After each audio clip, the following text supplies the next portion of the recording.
Raja Tentara Bayaran. Bab 19. Dengar, apakah ini kontrakmu?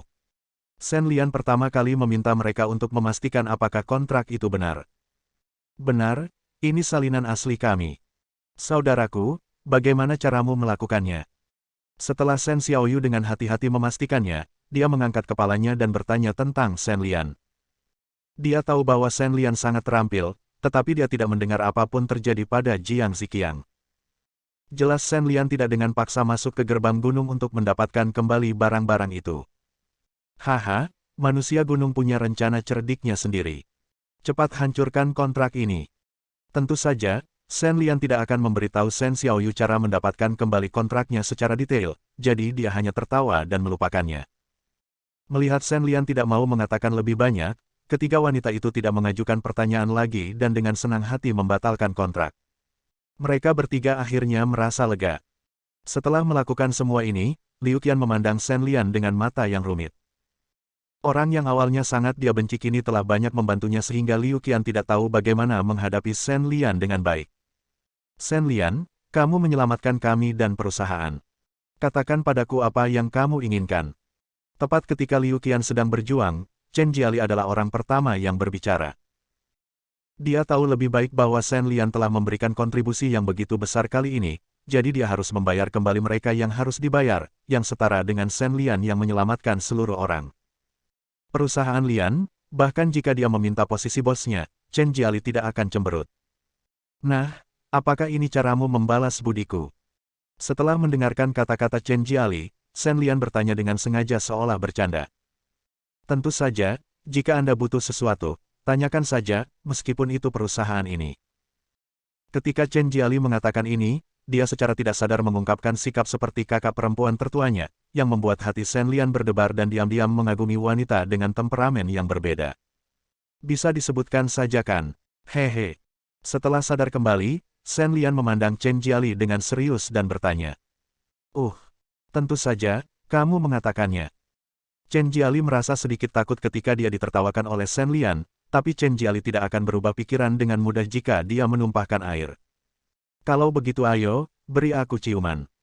Karena itu, dia menunjuk ke pipinya dan memberi isyarat agar Chen Jiali menciumnya. Oh, saudaraku, apa yang kamu lakukan? Sen Xiaoyu juga tercengang saat mendengar permintaan Sen Lianti.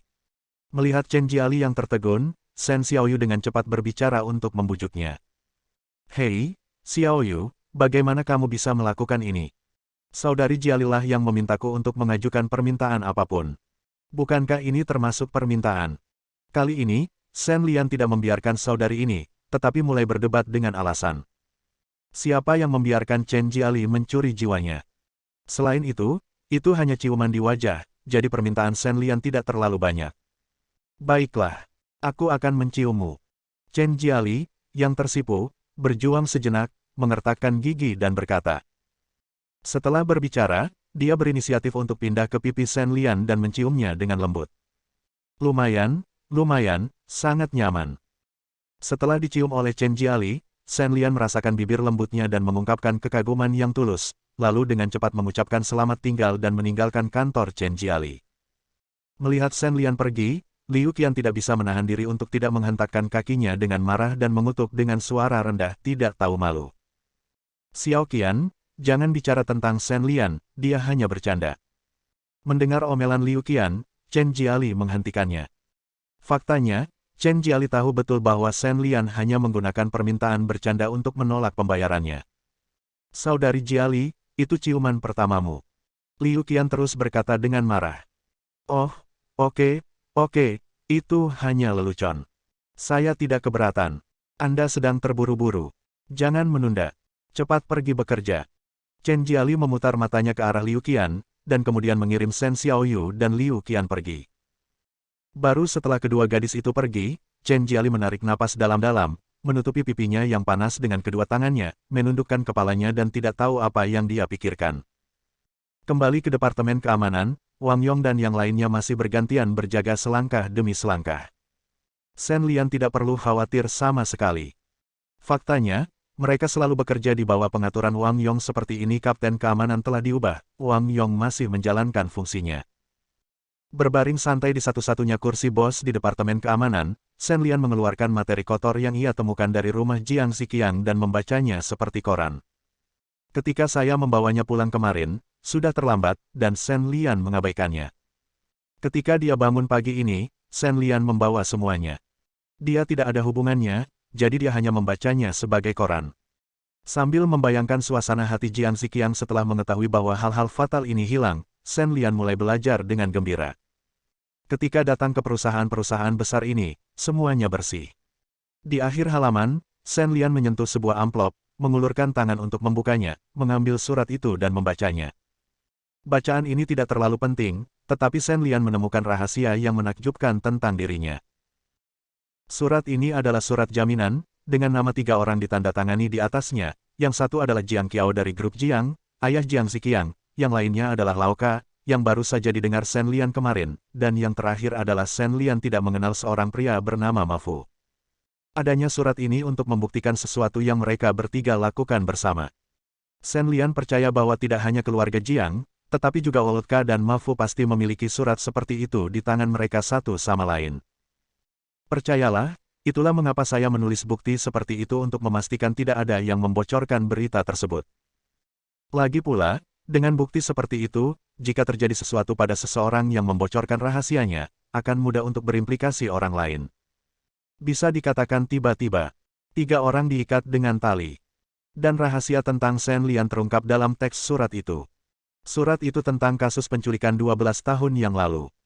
Ma Fu dan Jiang Qiao adalah pengembang real estate yang sedang naik daun pada saat itu, dan mereka menyukainya ke Shen Lian. Tanah rumah lama mereka, tetapi pemilik rumah tua, Shen Tianan, bukanlah sesuatu yang mampu mereka beli.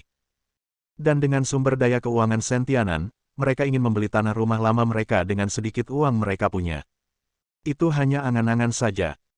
Ma Fu dan Jiang Qiao yang sudah berusaha semaksimal mungkin dan tidak melakukan tindakan penanggulangan yang serius, akhirnya memilih menggunakan cara ilegal untuk menghadapi Shen Tianan demi keuntungan, yakni menculik putra satu-satunya Shen Lian yang masih menjadi gangster kecil. Pada saat itu, pemimpinnya, Lao Ka, dan mereka bertiga merencanakan dan melaksanakan penculikan Shen Lian. Shen Lian hampir melompat dari meja ketika melihat ini. Bab 20. Ketika dia mengetahui bahwa perubahan dalam keluarganya selama 10 tahun terakhir disebabkan oleh kesengajaan, orang dapat membayangkan kemarahan di hati Shen Lian. Dia sekarang berharap bisa menemukan ketiga pria yang penuh kebencian ini sekarang dan menghancurkan mereka menjadi abu untuk memuaskan kebencian di hatinya. Meskipun kemarahannya melonjak, Shen Lian, yang telah mengalami momen hidup dan mati yang tak terhitung jumlahnya, dengan cepat mengendalikan emosinya, sedemikian rupa sehingga Wang Yong dan penjaga keamanan di sekitarnya bahkan tidak menyadari sesuatu yang aneh tentang Shen Lian. Setelah menarik napas dalam-dalam beberapa kali, Shen Lian berpikir keras. Sejauh yang dia tahu, ayah Jiang Ziqiang, Jiang Qiao, sudah meninggal, dan ketua itu masih hidup di dunia ini. Adapun orang bernama Ma Fu, Shen Lian benar-benar tidak tahu siapa orang itu, tapi itu tidak masalah, kebetulan ada kesempatan di depannya.